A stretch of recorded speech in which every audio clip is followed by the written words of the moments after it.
Hello guys, आप सभी का स्वागत है आपके अपने चैनल परीक्षा प्रहार पर। हम आपको सीडीपी प्रैक्टिस सीरीज की लगातार प्रैक्टिस श्रृंखला करा रहे थे।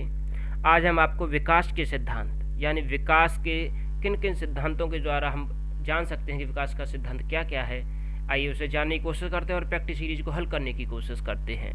आपका पहला प्रश्न कि कक्षा का एक शरारती बालक अन्य बालकों या छात्रों को परेशान करता है तो एक अध्यापक को उसकी समस्याओं का कारण जानने हेतु किस विधि का प्रयोग करना चाहिए? सर्वेक्षण विधि, प्रायोगिक विधि, व्यक्तिगत अध्ययन विधि या पर्यवेक्षण विधि। देखिए, सर्वेक्षण वहाँ किया जाता है जैसे कि जनगणना होती है, ऐसी चीज़ों में सर्वेक्षण किया जाता है। प्रयोग लेबोरेटरी वगैरह में किया जाता है। पर्यवेक्षण अध्यापकों के द्वारा किया जाता है तो पर्यवेक्षण होता है। तो हम यहाँ व्यक्तिगत अध्ययन विधि को सही मानेंगे। क्या? व्यक्तिगत अध्ययन विधि। आपका व्यक्तिगत अध्ययन विधि प्रश्न का आंसर बिल्कुल सही और सटीक है। क्यों सही है? देखिए, व्यक्तिगत अध्ययन विधि को ही हम केस स्टडी विधि भी कहते हैं। इसमें बच्चे के अध्ययन किया जाता है एक एक चीज का। क्या है, इसे जानने की कोशिश करते हैं। जो व्यक्तिगत अध्ययन विधि है, इसके द्वारा किसी छात्र के या व्यक्ति जो होता है उसके गुण और दोष का अध्ययन कर सकते हैं हम, कि उसमें क्या खासियत हैं और क्या कमियां हैं। अगर किसी छात्र के व्यक्तिगत दोष हैं जिससे समस्या उत्पन्न होती है तो इस विधि द्वारा उनके जो दोष हैं उन्हें हम दूर करने का प्रयास कर सकते हैं, या कह सकते हैं उन्हें जो दोष हैं उन्हें हम दूर कर सकते हैं इस विधि के द्वारा। मुझे लगता है आपको ये क्वेश्चन अच्छी तरह समझ में आया होगा। आगे चलते हैं। प्रश्न नंबर अगला प्रश्न कहता है कि बच्चे के विकास के सिद्धांत को समझना शिक्षक की सहायता करता है। क्या कहता है? कि बच्चे के विकास के सिद्धांतों को समझने में शिक्षक की सहायता करता है। पहला ऑप्शन, शिक्षक की भिन्न थोड़ा मिसप्रिंट हो गया है। शिक्षक की भिन्न अधिगम, क्या? अधिगम शैलियों को प्रभावी रूप से संबोधित करने में, शिक्षार्थी को क्यों पढ़ाना चाहिए औचित्य स्थापित करने में, शिक्षार्थी के सामाजिक स्तर को पहचानने में, और शिक्षार्थी की आर्थिक पृष्ठभूमि को पहचानने में। देखिए, हम यहाँ बच्चे के सिद्धांत को समझने, शिक्षक की सहायता को समझने, तो आर्थिक दृष्टि का यहाँ कोई महत्व नहीं होता। ये बिल्कुल ही गलत है, इसलिए ये ऑप्शन सही नहीं होगा, ये गलत है। शिक्षार्थी के सामाजिक स्तर को समझने में, सामाजिक स्तर को जानकर हम उसे क्या करेंगे? हमें उसे अधिगम शैलियों के द्वारा उसे प्रभावी संबोधित करना है, उसे पढ़ाना है, समझना है शिक्षक। तो आपका इसका ऑप्शन ए सही है।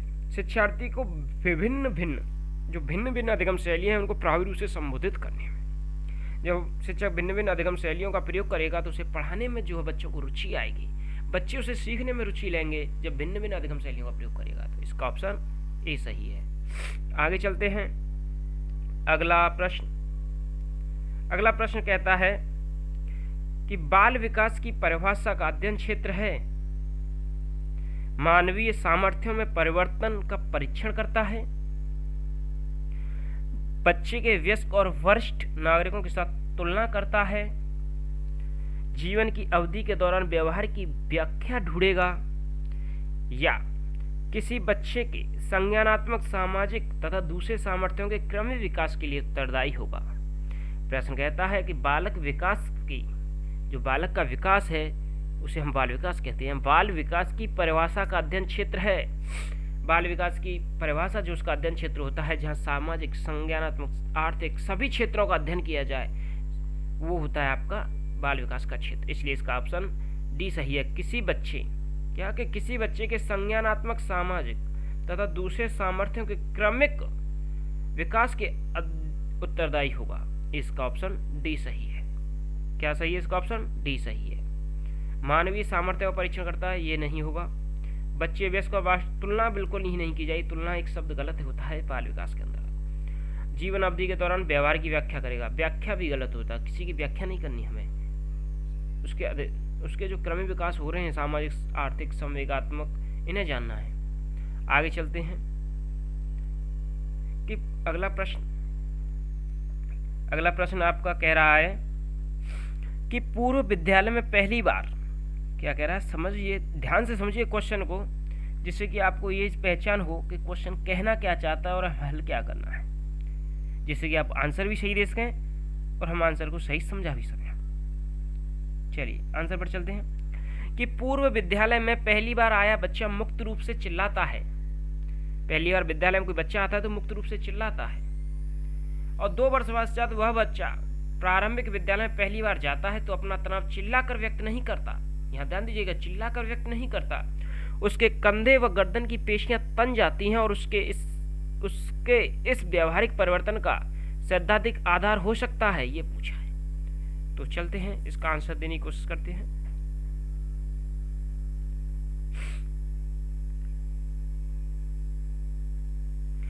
विकास क्रमिक प्रकार से होता है।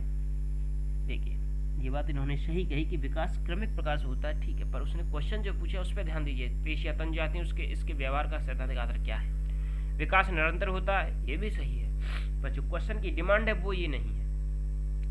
क्वेश्चन की डिमांड है कि अलग अलग लोगों में विकास भिन्न भिन्न रूपों में होता है, ये भी सही है। लेकिन क्वेश्चन की जो डिमांड है वो ये है कि विकास के बारे में जो पूछा है कि सैद्धांतिक आधार क्या हो सकता है इसका, जो पेशियां तन, विभेद और एकीकरण का सिद्धांत क्या है। विभेद और एकीकरण का सिद्धांत। विभेद यानी अलग अलग लोगों के विकास की प्रक्रिया अलग अलग होती है, सही है, पर एकीकरण क्या है इसे जानिए। एकीकरण का सिद्धांत कहता है कि जो बच्चे हैं पहले उसके अंगों का विकास होता है। जैसे कि मान लीजिए एक हाथ को ले लेते हैं, पहले इसकी उंगलियों का विकास होगा, पहले उंगलियों को चलाना सीखेगा, ये पूरे हाथ को चलाना सीखेगा। इसी सिद्धांत को एकीकरण कहते हैं। किसी चीज को पहले अलग अलग फिर इकट्ठा चलाना ही एकीकरण है। थोड़ा और समझाने की मैं पूरी कोशिश करता हूँ। देखिए तो ये विद्यालय में पहली बार आया जो बच्चा होता है वो चिल्ला रहा है, मुझे समझ में आता है। 2 वर्ष बाद वही बच्चा अपने तनाव को विद्यालय के चिल्ला कर व्यक्त न करे, कंधे और गर्दन की मांसपेशियां तन रही हैं उसके द्वारा व्यक्त हो रहा है। तो एकीकरण के सिद्धांत के लक्षण है विभेद के भी, क्योंकि उस बच्चे के विभेद यानी विश्लेषण, जांच, परिच्छेद और एकीकरण में एकीकरण संघीकरण के विकास के लक्षण अनुसार। संघीकरण मैंने कहा ना कि एक होकर कैसे, पहले उंगली चलाई फिर पूरे हाथ को उसने इस्तेमाल किया, यही होता है एकीकरण। आगे चलते हैं। अगला प्रश्न कह रहा है आपका कि बच्चे के विकास के सिद्धांत को समझना शिक्षक की सहायता करता है शिक्षार्थी की भिन्न अधिगम शैलियों को प्रभावी रूप से संबोधित करने में, शिक्षार्थी की आर्थिक पृष्ठभूमि को जांचने में, मुझे लगता है मैंने करा दिया, शिक्षार्थियों को क्यों पढ़ाना चाहिए यह औचित्य स्थापित करने में, और शिक्षार्थी की सामाजिक स्तर सुनने में। मैंने अभी इसका ऑप्शन आपको ए सही बताया था, इसका आंसर ए सही है। चलते हैं आगे। अगला प्रश्न आपका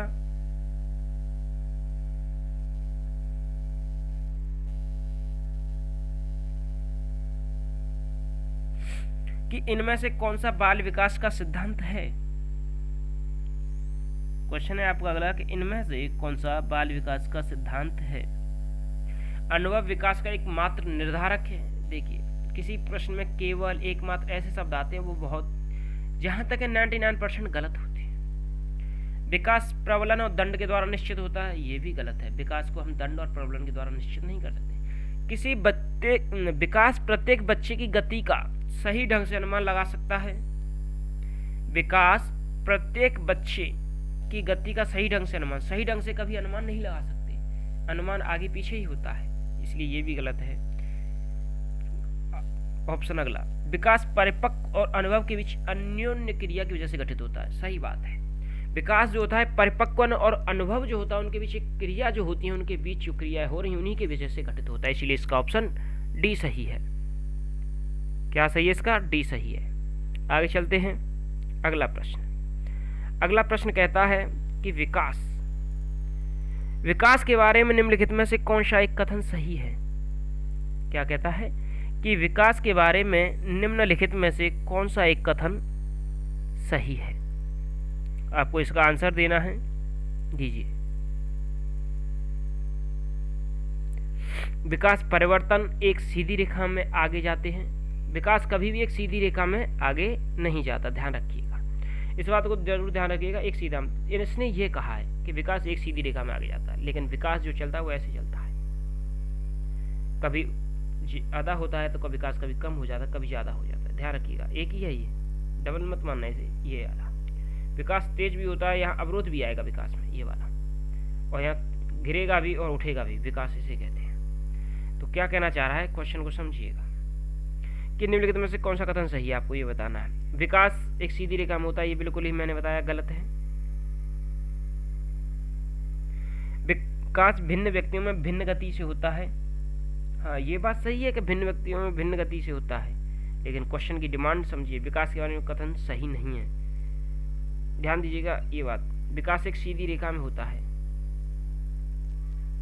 लगातार चलता रहता है, विकास लगातार चल रहा है। विकास में गतिरोध आता है, ये सही है, पर विकास चलता सीधा है। विकास भिन्न व्यक्तियों में भिन्न गति से होता है, ये भी बात सही है। विकास जन्म से किशोरावस्था तक आगे की ओर बढ़ता है, फिर पीछे की ओर। देखिए यही क्वेश्चन का आंसर बिल्कुल गलत है। आपका गलत आंसर है तीसरा, यानी सही है इस हिसाब से। विकास आगे की तरफ बढ़ता है एक दिशा पर, लेकिन एक सीधी रेखा, लेकिन पीछे की ओर कभी नहीं लौटता। कभी आपने देखा कि विकास बाल्यावस्था से शैशवावस्था में आया हो या किशोरावस्था से बाल्यावस्था में आया हो? ऐसा होता तो नहीं है। पहले बच्चा बचपन से जवानी में जाता है, जवानी से बुढ़ापे में, प्रौढ़ से बुढ़ापे में कह सकते हो जाता, तो इसलिए इसका ऑप्शन 7 सही है। आगे चलते हैं कि विकास क्या, कि विकास का शिरः पदानुभिमुख दिशा सिद्धांत व्याख्या करता है कि विकास इस प्रकार आगे बढ़ता है। इसका ऑप्शन ए है सिर से पैर की ओर, ग्रामीण से शहरी क्षेत्र की ओर, सामान्य से विशिष्ट की ओर और भिन्न से एकीकृत की ओर। देखिए सिर पदानुमुख, इसने कौन सा दिया दिया? सिर पदाभिमुख। सिर पदाभिमुख मतलब होता है सिर से पैर की ओर। क्या होता है? सिर से पैर की ओर। ध्यान रखिएगा, सिर से पैर की ओर। इसका ऑप्शन सही है। सिर पदाभिमुख क्या करता है? जो सर पदाभिमुख जो सिद्धांत है वो सिर से पैर की ओर, ये सिद्धांत की व्याख्या करता है। आगे चलते हैं, अगला प्रश्न। एक अध्यापक अध्यापिका ने पाया कि एक विद्यार्थी वर्ग बनाने में कठिनाई अनुभव कर रहा है और उसे अनुमान लगाया कि वह हीरे का चित्र बनाने में भी कठिनाई अनुभव करेगा। उसने निम्न में से किस सिद्धांत पर आधारित होकर यह अनुमान लगाया? विकास की निरंतरता होता रहता है। विकास एक व्यवस्थित क्रम में होने की प्रवृत्ति है। अलग अलग लोगों के लिए विकास की प्रक्रिया अलग अलग होती है। विकास की प्रक्रिया एक उत्प्रक्रियात्मक, क्या उत्प्रक्रियात्मक, क्या कहना चाहता है आप समझे? नहीं ना, उत्प्रक्रियात्मक प्रक्रिया है। क्या आंसर देंगे आप इसका? देखिए अलग अलग जो लोग होते हैं उनके जो विकास की प्रक्रिया होती है वो अलग अलग होती है, सीधा यही कहेंगे आप। अलग अलग लोगों के लिए अलग विकास की जो प्रक्रिया है वो अलग अलग है। कैसे? देखिए एक क्रिया का अपने में पूर्ण होना जिसके आधार पर नवीन क्रिया सीखी जा सके वो परिपक्वता कहलाती है, और परिपक्वता अनुभव और अधिगम के फलस्वरूप ही आती है जो मनुष्य का विकास होता है। इसीलिए कहा जाता है कि विकास परिपक्व अनुभव के बीच की अन्योन्य क्रिया है। ये मैंने परिपक्वता को समझा है, पर लोगों के लिए विकास की जो प्रक्रिया अलग अलग है, इसे जानने के लिए कोशिश कीजिए कि क्या कहना चाह रहा है।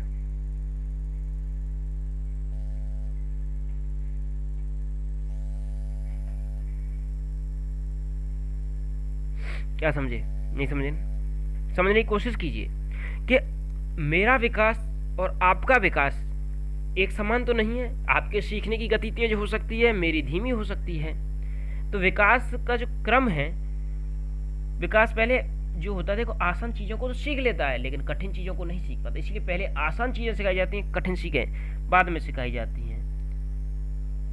उदाहरण के लिए बालक पहले सीधी रेखा खींचना सीखेगा, फिर उसको बनाना वर्ग बनाएगा, फिर उसके हीरे का चित्र बनाएगा। क्या? देखिए पहले बच्चा एक सीधी रेखा खींचेगा, फिर उसका वर्ग बनाना भी सीखेगा। मैंने आयत बना दिया, थोड़ा इसको यहाँ मान लीजिएगा, ये वाला आपका वर्ग हुआ, फिर वो हीरा बनाएगा इसी से। तो इसलिए विकास अलग अलग लोगों के लिए अलग अलग करता है। अगला प्रश्न। मानव के मनोलैंगिक, क्या कि मानव के मनोलैंगिक विकास को निम्न में से किसने महत्व दिया? देखिए मनोलैंगिक जो विकास की बात आती है तो वहाँ फ्रायड ने मनोलैंगिक विकास को महत्व दिया है, फ्रायड ने। इसका ऑप्शन बी सही है। आगे चलते हैं। नरेश और सुरेश, क्या नरेश और सुरेश की आयु समान है और उनके सामाजिक एवं मानसिक स्तर में काफी अंतर है? यह विकास के निम्न में से किस सिद्धांत के कारण होता है? क्वेश्चन को आप समझिए क्या कहना चाह रहा है, उसी के बाद हल करने की कोशिश कीजिएगा।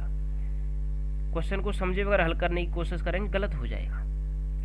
नरेश और सुरेश आयु समान है, लेकिन मानसिक और जो सामाजिक है उनका काफी अंतर दिखाई देता है उनमें। समान प्रतिमान का सिद्धांत, समान पैटर्न का सिद्धांत कहते हैं, सेम पैटर्न, यानी कि बच्चे के पैदा होने की जो प्रक्रिया वो एक समान है हर जगह। परमार्जित का सिद्धांत, निश्चित एवं पूर्व कथनीय प्रतिरूप का सिद्धांत। निश्चित सिद्धांत होता है कि देखिए, निश्चित हम पूर्व कथन यानी बाल्यावस्था के बाद किशोरावस्था आएगी और शैशवावस्था के बाद बाल्यावस्था आएगी, हम पहले ही निर्धारित कर देते हैं। तो इसमें सही है, एक अलग अलग लोगों की बात कर रहा है, उनके मानसिक स्तर की, तो यानी व्यक्तिगत विभिन्नता का सिद्धांत, व्यक्तिगतता का सिद्धांत है। अलग अलग लोगों के विकास के लिए अलग अलग लोगों का अलग अलग व्यक्तित्व होता है। सिफेडो कॉलर प्रवृत्ति के अनुसार सारे विकास होता है सिर से पैर की ओर। शिर पदानुविमुख सिद्धांत ही सिफेलोकॉडल कहलाता है। शिर पदानुविमुख सिद्धांत ही सिफेलोकॉडल कहलाता है, इसलिए इसका आंसर ए सही है। ये है। निकटवर्ती से दूर के अंगों का सिद्धांत क्या होता है, ये अंदर से केंद्र से बाहर की ओर होता है। क्या होता है, केंद्र से बाहर की ओर सिद्धांत। देखिए, विशेष अवधि के दौरान विकास प्रगति करता है, लेकिन इस अवधि में समायोजन के लिए भ्रम करता है। यह विकास किस सिद्धांत को अनुसरित करता है? समन्वय होता है एडजस्ट करना, निरंतरता का या समान प्रतिनिधित्व, निरंतर लगातार चलना, प्रतिमान का सेम पैटर्न, बच्चे के पैदा होने की प्रक्रिया सेम हर जगह। ये होता है चक्राकार, डी सही है इसका। देखिए, चक्राकार सिद्धांत ऐसे चलता है, ये जो भ्रम आया इसी को वो कहना चाह रहा है। क्या कहना चाह रहा है, फिर समझ लीजिए कि विशेष अवधि के दौरान प्रगति करता है, लेकिन इस अवधि में समायोजन के लिए भ्रम लेता है। वो मैंने जो आपको समझाया, ये भ्रम, ये वाला, ये भ्रम लेता है। तो इसका आंसर है ऑप्शन डी, इसका आंसर डी सही है। आगे चलते हैं। सीमा हर पाठ को जल्दी सीख लेती है, लेकिन लीना उसे ज्यादा समय लेती है। यह विकास के किस सिद्धांत को दर्शा रहा है? उनकी ये व्यक्तिगत विभिन्नता को दर्शाता है, इसीलिए इसका ऑप्शन सी सही है। कौन सा सही है? सी सही है, क्योंकि ये व्यक्तिगत विभिन्नता को दर्शा रहा है। उनके अलग अलग मानसिक स्तर है, इसीलिए वो समझने में और किसी चीज़ को प्रदर्शित करने में अपने अलग अलग तरीके का इस्तेमाल कर रहे हैं और ज़्यादा समय कम समय ले रहे हैं। आगे चलते हैं। बाल विकास की कौन सी अवस्था में ओडिपस और इलेक्टर जटिल शुरुआत होती है? आपसे पूछा किस अवस्था में। जो ये ग्रंथि होती हैं ओडिपस और इलेक्ट्रा, क्या है ये है ग्रंथि। ओडिपस और इलेक्ट्रा जो ये ग्रंथि हैं, और ये जब जन्म लेती हैं तो ये जन्म लेती हैं किसमें? शैशवा अवस्था में। फ्रायड ने कहा है ओडिपस इलेक्ट्रा ग्रंथि का विकास होता है 3 से लेकर 6 वर्ष, या कहीं कहीं आपको 4 से 6 मिल जाएगा। 3 से प्रारंभ हो जाता है, पर ये जरूरी है। जो ओडिपस ग्रंथि ये लड़कों में पाई जाती है, और ये जो है अपनी माँ के प्रति ज़्यादा प्रेम दिखाते हैं, प्रेम की भावना जागृत होती है। ये शैशवावस्था में होती है, इस बात का जरूर ध्यान रखिएगा। और इलेक्ट्रा ग्रंथि लड़कियों में पाई जाती है, और ये बाप यानी पिताजी के प्रति अपना ज़्यादा, पापा के प्रति अपना ज़्यादा प्रेम दिखाती है। इस समय वो जो लड़की है वो लड़के से नफरत करती है अगर वो ज़्यादा प्रेम पापा से दिखाए, क्योंकि उस समय प्रेम दिखाना लड़की को ज़्यादा चाहती है, और लड़का नफरत करता है लड़की अगर माँ से दिखाए, क्योंकि लड़का जो है उस समय माँ से ज़्यादा प्रेम करता है। आगे चलते हैं। इसका ऑप्शन आपका ये सही था। मस्तकाधुमुखी एवं निकटस्थ, मस्तकोधुमुखी, क्या? मस्तकाधुमुखी सिद्धांत है ये, मस्तकाधोमुखी सिद्धांत। क्या कहना चाहता है, समझने की कोशिश करें, आंसर देने की कोशिश कीजिए।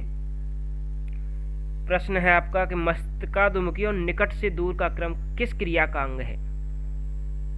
विकास का, चेतना का, विवृद्धि का, या संशोधन का?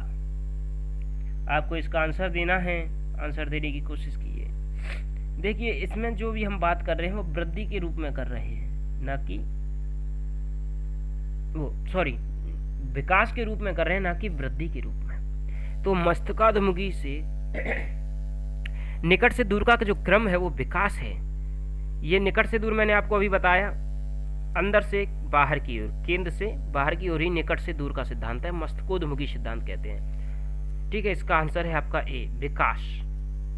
विकास की क्रिया का अंग है। आगे चलते हैं। संकल्पनाओं की व्यवस्थित प्रस्तुति के विकास।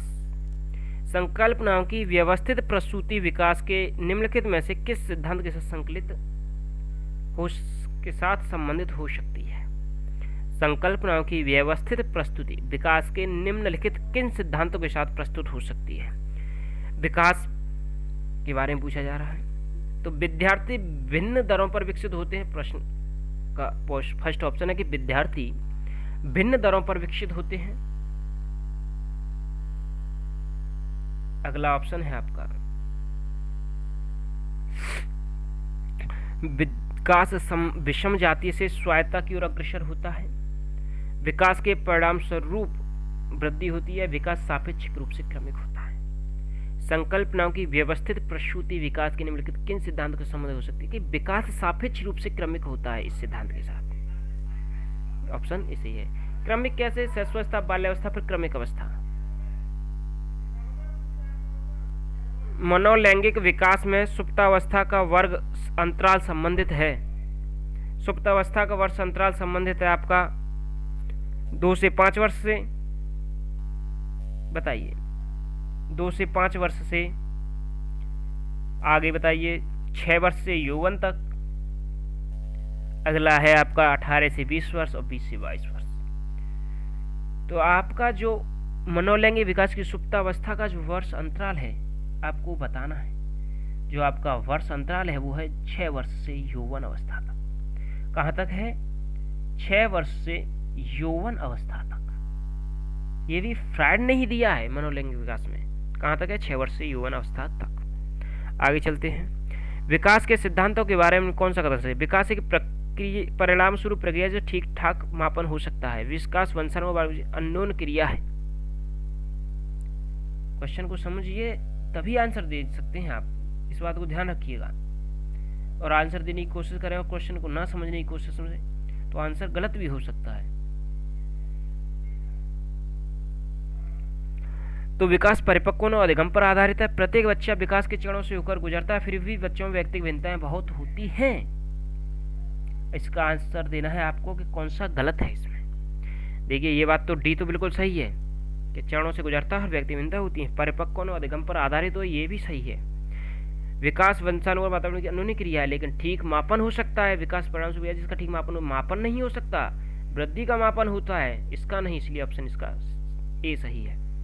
प्रत्येक शिक्षार्थी स्वयं में विशिष्ट है।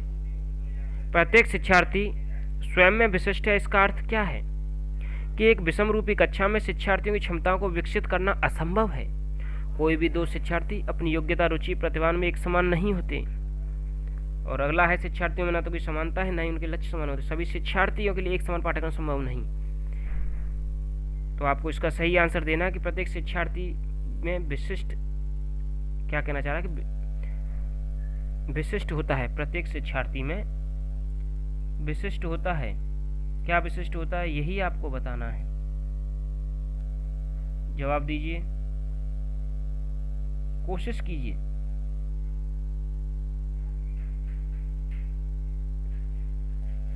यही आपका आंसर। इसका आप मैं बताता हूं। कोई भी 2 शिक्षार्थी अपनी योग्यता, रुचि और प्रतिभाओं में एक समान नहीं होते। स्वयं में विशिष्ट होता है। इसका अर्थ है कि कोई भी 2 शिक्षार्थी अपनी रुचि, योग्यता और प्रतिभाओं में एक समान नहीं होते, क्योंकि प्रत्येक शिक्षार्थी अपने आप में विशिष्ट है। कहने का आंसर यही है। इसका ऑप्शन बी सही है। आगे चलते हैं। शिक्षण अधिगम प्रक्रिया में व्यक्तिगत रूप से ध्यान देना महत्वपूर्ण है। शिक्षण अधिगम प्रक्रिया में व्यक्तिगत रूप से ध्यान देना महत्वपूर्ण है। क्यों? क्योंकि हमेशा समूहों में से बेहतर रहते हैं। इससे प्रत्येक विद्यार्थी को अनुशासित करने के लिए शिक्षक को बेहतर अवसर मिलते हैं।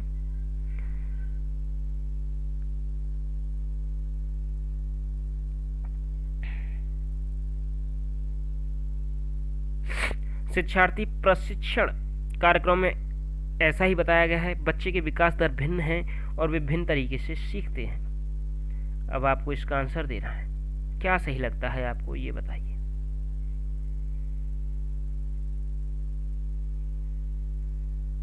देखिए जो शिक्षण अधिगम प्रक्रिया है उसमें व्यक्तिगत रूप से ध्यान देना बहुत ही महत्वपूर्ण है, क्योंकि बच्चे की जो विकास की दर होती है वो भिन्न भिन्न होती है और वे सीखने के भिन्न भिन्न तरीकों से ही सीखते हैं। इसलिए इसका ऑप्शन डी सही है। इसका ऑप्शन डी सही है। आगे चलते हैं।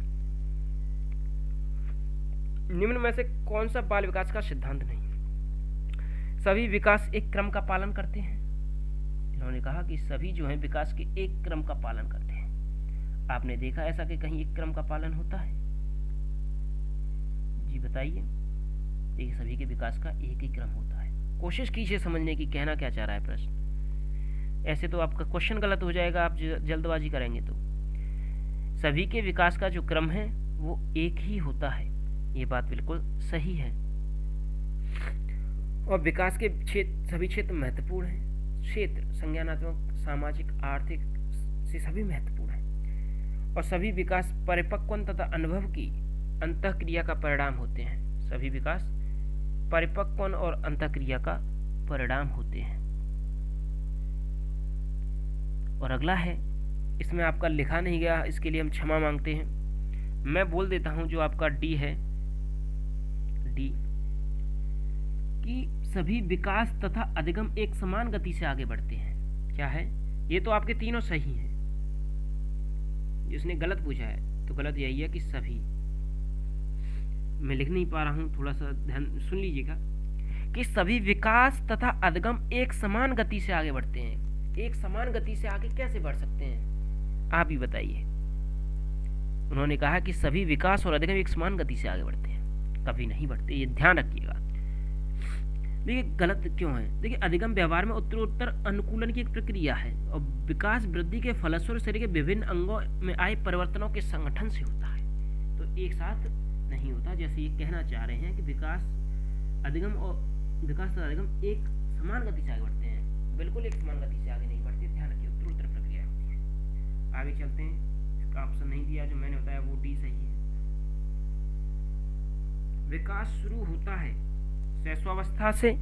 विकास शुरू होता है शैशवावस्था से, उत्तर बाल्यावस्था से, प्रसव पूर्व अवस्था से, पूर्व बाल्यावस्था से।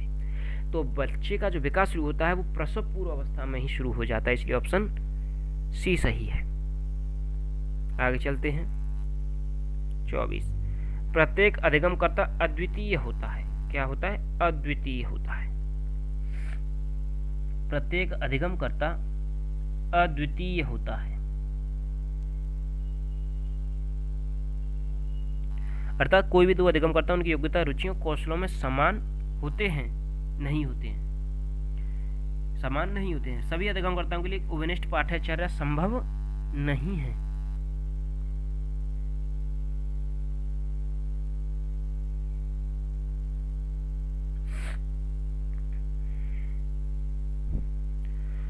एक विषमांगी कक्षा में सभी अधिगमकर्ताओं की क्षमताओं को विकसित करना असंभव है। अधिगमकर्ताओं कोई भी उभयनिष्ठ गुण नहीं होते, ना ही वे उभयनिष्ठ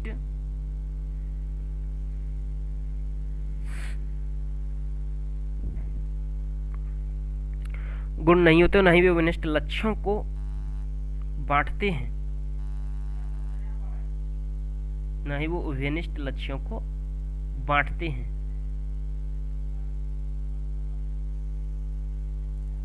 तो आपका आंसर देखिए, कोई भी दो विद्यार्थी या अधिगम करता है, उनकी जो योग्यता, रुचि, कौशल है वो कभी समान नहीं होंगे। हर किसी का अलग होता है। मेरा भी सीखने की क्षमता, योग्यता, रुचि अलग है और आपकी सीखने की क्षमता, योग्यता, रुचि भी अलग है। तो इसलिए दो समान नहीं हो सकते। जो प्रत्येक बालक पर उसके वंशानुक्रम और वातावरण का जो व्यापक प्रभाव पड़ता है, ये माना जाता है, जिसके कारण उसमें व्यक्ति भिन्नता पाई जाती है। और बालक में व्यक्ति भिन्नता का तात्पर्य उनकी योग्यता और रुचियों और कौशलों में भिन्नता से है। किससे है? योग्यता में, रुचियों, कौशलों और भिन्नता से है। क्या कहें? योग्यता, रुचियों, कौशलों में भिन्नता से है। एक और हाथ, एक बालक पूरे हाथ को, फिर उंगलियों को, फिर हाथ और उंगलियों को एक साथ चलाना सीखता है। यह वृद्धि विकास किस सिद्धांत को दर्शाता है? मैंने थोड़ी देर पहले आपको इसका आंसर भी बताया। इसका आंसर है आपका एकीकरण का सिद्धांत। इसका ऑप्शन भी सही है। ये निरंतरता का सिद्धांत होता है, लगातार चलने वाला। मुनरो ने कहा क्रमिक परिवर्तनों की श्रृंखला को विकास कहते हैं। तो ये निरंतर चलता है विकास, सामान्य से विशिष्ट की ओर होता है। पहले सामान्य चीज़ें फिर विशिष्ट कार्य करता है। व्यक्तिगत भिन्नता का सिद्धांत में पाया जाता है। इसलिए ऑप्शन आपका बी सही है। आपके हमने पूरे क्वेश्चन 25 कराए हैं आज, हम आगे भी कराते रहेंगे आपको। आप लोगों से हाथ जोड़कर एक प्रार्थना है, निवेदन है, आप हमारे दोस्त साथी हैं, भाई हैं, तो आप हमारे चैनल को सभी अपने दोस्तों में शेयर करें, उनसे लाइक, शेयर और सब्सक्राइब करने की ज़रूर कहें, जिससे कि हमारा चैनल ग्रो करे और हम भी मोटिवेट हों, जिससे कि हम आपके लिए अच्छी अच्छी प्रैक्टिस सीरीज लाएँ, लेक्चर क्लास लाएँ। धन्यवाद साथियों, आज के लिए विदा लेते हैं।